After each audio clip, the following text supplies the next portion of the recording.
Você já ouviu falar de Yasuke, o lendário samurai negro? Sua história é única e surpreendente, cheia de mistérios e momentos marcantes no Japão feudal. Vamos contar tudo de forma simples, mas cheia de detalhes, para que você mergulhe nessa fascinante jornada. Yasuke era um africano que viveu no Japão durante o período Sengoku, uma era de muitos conflitos e transformações. Ele chegou ao Japão em 1579 como parte da comitiva de Alessandro Valignano, um missionário jesuíta italiano que tinha como missão supervisionar as atividades da Igreja Católica na Ásia. Logo ao chegar, Yasuke causou um enorme impacto. Sua presença chamou a atenção do poderoso Daimyo Oda Nobunaga, uma das figuras mais importantes do Japão naquela época. Nobunaga nunca tinha visto alguém como Yasuke antes. Ele era forte, alto e tinha uma pele de um tom que fascinava a todos. Na verdade, Yasuke foi um dos primeiros africanos a ser visto por muitos japoneses, mas não era o único. Outros africanos chegaram ao Japão com os portugueses durante o chamado período Nanban, quando culturas ocidentais e orientais começaram a se misturar. Oda Nobunaga ficou tão impressionado com Yasuke que decidiu acolhê-lo como um de seus homens de confiança. Ele passou de servo a koshi, algo como um assistente de alto nível ou guarda pessoal. Yasuke começou a aprender sobre a cultura japonesa, o idioma e, claro, as artes da guerra. Isso fez dele um samurai, algo extremamente raro para um estrangeiro. Yasuke vestia armaduras elaboradas e lutava ao lado dos guerreiros de Nobunaga. Ele viveu momentos intensos e testemunhou batalhas que moldaram a história do Japão.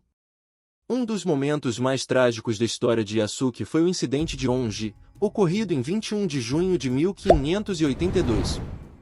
Oda Nobunaga foi traído por um de seus generais, Akechi Mitsuhide, e acabou encurralado em um templo. Sem saída, Nobunaga cometeu seppuku, um ritual de suicídio honroso para samurais. Yasuke estava lá nesse momento. Ele tentou lutar para proteger Nobunaga, mas foi capturado pelos homens de Mitsuhide.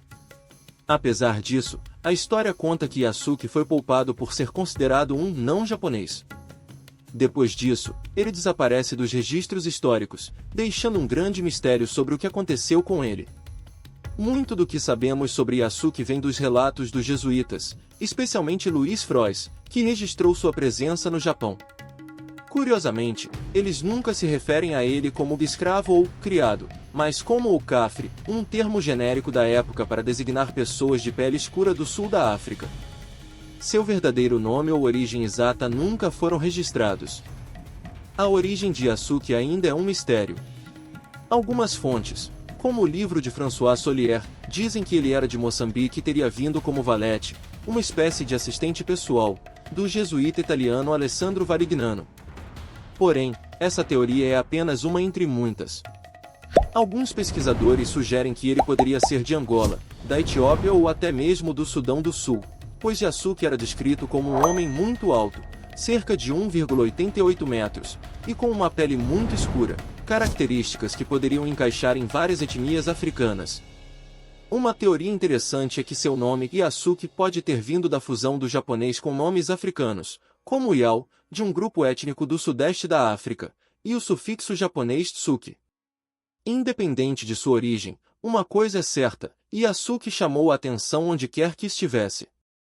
Ele chegou ao Japão em 1579 como parte da comitiva de Valignano e logo causou enorme alvoroço. As pessoas nunca tinham visto alguém como ele antes.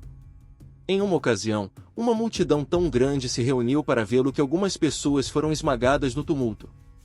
A fama de Yasuke chegou aos ouvidos de Oda Nobunaga, um dos daim mais poderosos e influentes do Japão. Nobunaga, curioso, quis conhecer esse homem africano que todos comentavam. Quando viu Yasuke pela primeira vez, Nobunaga ficou tão intrigado que pediu para que ele esfregasse a pele para confirmar que ela não estava pintada. Convencido de que Yasuke era realmente negro, Nobunaga ficou impressionado. Yasuke não era apenas forte e alto, mas também tinha boa manha, como registrado em cartas da época. Isso quer dizer que ele era inteligente, bem-humorado e sabia como agradar as pessoas. Esse carisma, combinado com sua força física, conquistou Nobunaga. Yasuke foi aceito na comitiva de Nobunaga e, mais tarde, tornou-se samurai. Ele recebeu uma residência, roupas apropriadas, uma espada e o direito de portar armas, uma grande honra, especialmente para um estrangeiro. Yasuke se tornou próximo de Nobunaga, que adorava conversar com ele, mesmo que Yasuke falasse apenas um pouco de japonês. Yasuke também deixou sua marca na arte e na cultura japonesa. Existem pinturas e artefatos que podem representá-lo.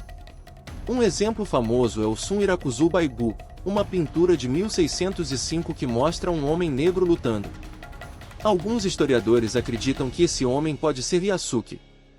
Além disso, histórias sobre ele aparecem em crônicas e cartas da época, como as escritas por jesuítas como Luís Frois. Essas fontes o descrevem como um homem forte, admirado por muitos, e uma figura marcante para os japoneses daquela época. Embora sua história esteja cheia de lacunas, Yasuke se tornou uma lenda. Ele era um homem que cruzou continentes e culturas, conquistando um lugar de destaque em um mundo completamente diferente do seu. Hoje, Yasuke é lembrado em livros, filmes e séries. Ele representa a força de superar barreiras culturais e inspirar gerações. Sua história nos mostra que, mesmo em tempos de grandes diferenças, as conexões humanas podem superar fronteiras. O que você achou da história de Yasuke? Ele é um exemplo incrível de como coragem e determinação podem levar alguém a lugares inesperados. Se gostou deste vídeo, não esqueça de curtir, compartilhar e se inscrever no canal. E nos comentários, conta pra gente o que mais te chamou a atenção sobre a vida desse samurai lendário. Até a próxima!